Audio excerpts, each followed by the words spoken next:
Hey guys, this is Clash with Pinguini, and today I'm going to show you a very good deck for Royal Arena players and Spell Valley players. Take a look at the deck. It looks like a lot. 4.5 average elixir cost. It's usually a lot of elixir if it's not played right. However, the Golem and the Wizard and the Baby Dragon, all the other troops really work together, so you don't actually have to spend a lot of really fast placing troops. So you don't have to waste like a bunch of elixir at once. It's a gradual play style. I'm gonna show you first. This is what I call the tank slot. I use a golem, and if you're not in the rail arena, giant skeleton. Sorry, giant skeleton works very well with its explosive afterwards. However, make sure that with the new update, its explosion is delayed to 3 seconds. Good thing to know when you're making this deck. And then the P.E.K.K.A.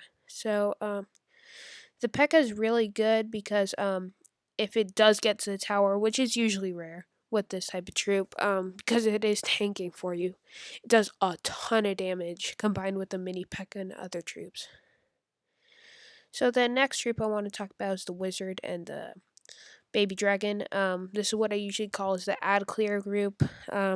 Wizard Tower, amazing troop for Spell Valley players and Royal Arena players. Some people say it's the best card in the game, which is not far fetched because it's very good at ad clearing. And the Baby Dragon, in my opinion, is the best card in the game.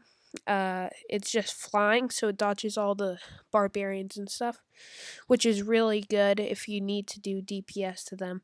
So this deck, don't worry about barbarians with your wizard and baby dragon. You'll have no time beating them.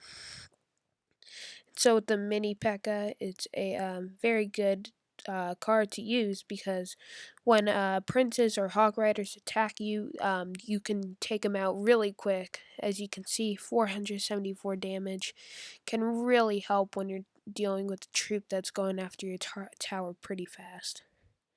Spirit goblins, basic troop, just good for placing when you need a extra damage, blocking for the tower, you name it. Minion Horde, very good because when people usually use fireballs or arrows, I usually use arrows, but if they do their spell, if they do have one, then if they waste it, then your minion horde can just go absolutely like wrecking their tower. Like I've had it where they waste their arrows on my spirit goblins behind other troops, doing a lot of damage. Minion horde in the other lane, and bam, one their whole tower from max health to just drops to zero. And elixir collectors are really good. Um, if you're not in Royal Arena, um, you should definitely try with this deck to push to the Royal Arena. It's really good for just getting that elixir. It really pays off because even if they do try to destroy it, then you still have you still can recuperate because they're wasting elixir to destroy it, but then you're just gonna pound them when they waste their elixir, and then the arrows for like any like things like minion hordes. So yeah, I started using this deck once I got the golem, and today I've gone up 1070 trophies. I dropped down to Spell Valley for experimentation, went all the way up, and I haven't even played that much. See, as you can see, these were two were from lag, victory, victory, victory, victory. Two from lag here, nothing you can complain too much about, and then more victory. So it's a really reliable deck. Unlike other decks out there, they can either really work. I've lost to decks where they really work, and then like in a friendly match, then you play them and then they lose like entirely the next. So it's interesting, but it's pretty reliable. So we're gonna start out watching this video. So in this video, I do a good job of representing all the cards I have to offer in this deck.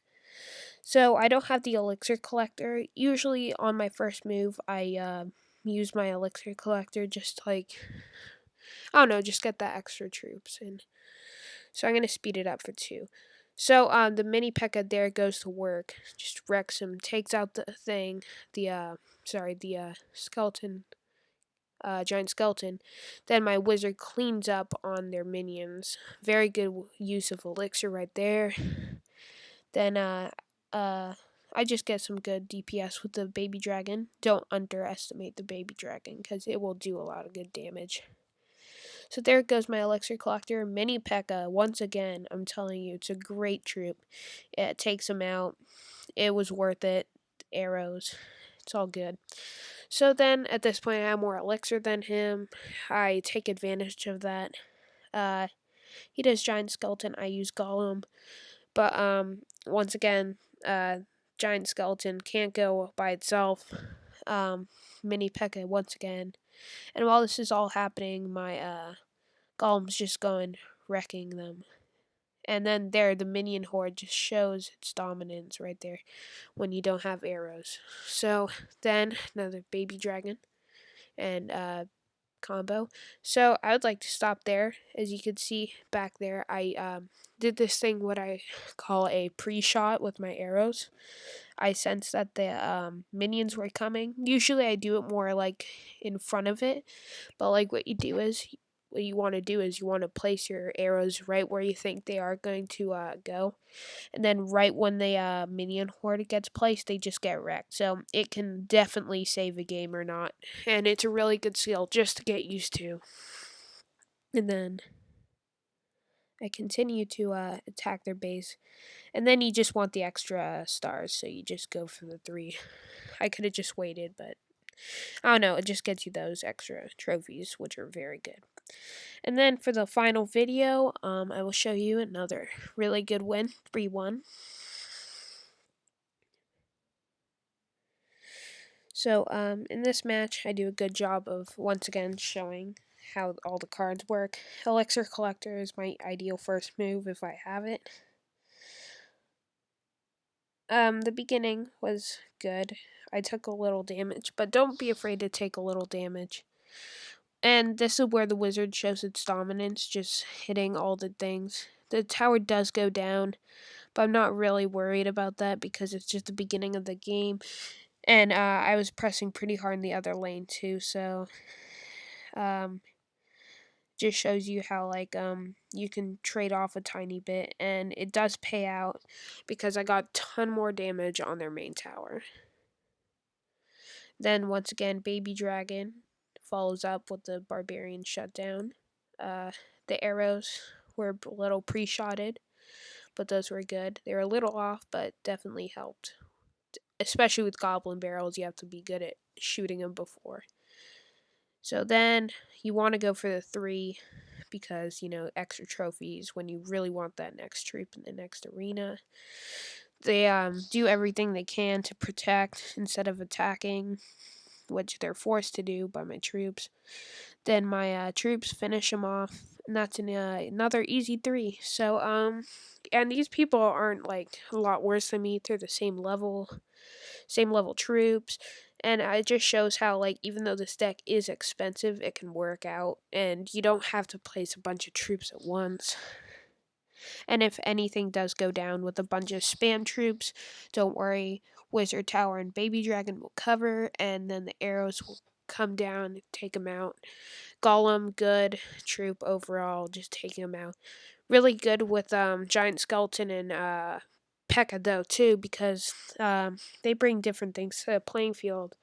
Golem goes for defenses, while the Giant Skeleton blows up, doing a ton of damage. And then my personal favorite troop for a long time, the P.E.K.K.A., just does a ton of damage if it gets to a tower.